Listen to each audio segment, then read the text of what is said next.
Posible pa rin gumugulong o kanina ay natuloy na yung pulong ni Pangulong Bongbong Marcos kay US President Donald Trump sa Amerika. Pero bago yan, ay ipinag-utos si PBBM ang agarang pagbibigay ng ayuda sa mga inulan at binaha sa Pilipinas. Mula sa Washington DC, narito ang report ni Maricel Halili.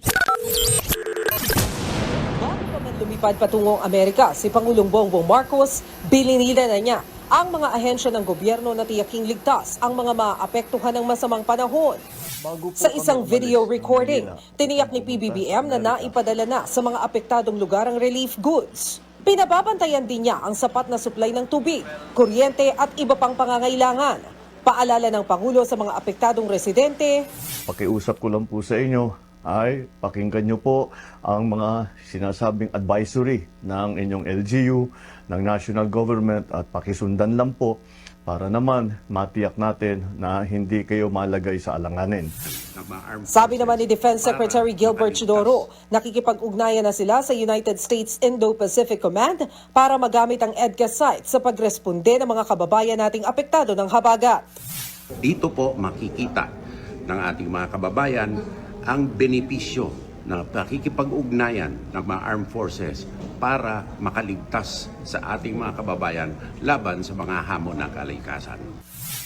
Sinabi nila ang mga ito habang nasa 3 araw na official visit ang Pangulo dito sa Washington. Sa bilateral meeting niya kay US Defense Secretary Pete Hegseth, muling binigyang diin ng Amerika ang kanilang commitment sa Mutual Defense Treaty ng Pilipinas. Kabilang na ang pagpapanatili ng kapayapaan sa South China Sea. And the United States is committed to achieving peace through strength and willing to work with all nations who share this desire in the region. We do not seek confrontation, but we are and will be ready and resolute.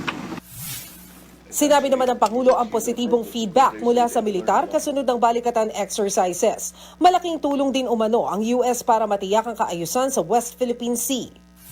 But again, I believe that our alliance, the United States and the Philippines, have formed a great part in terms of preserving the peace, in terms of preserving the stability of the South China Sea, but I would even go as far as to say in the entire Indo-Pacific region. Nagkaroon din ng pulong si PBBM kay US Secretary of State Marco Rubio. Hinarap din niya ang director ng Central Intelligence Agency na si John Ratcliffe. Gayon din ang ilang top executives ng ilang business group. Sa huling araw ng official visit ni Pangulong Marcos dito sa Washington, makakausap na niya sa isang bilateral meeting si US President Donald Trump dito sa White House. Dito na magkakaalaman kung mapapagbigyan pa ang hiling ng Pilipinas na mapababa ang 20% taripa na ipapataw ng Amerika sa export products ng Pilipinas. Mula dito sa Washington DC sa Amerika, nagbabalita mula sa Frontline, Maricel Halili, News 5.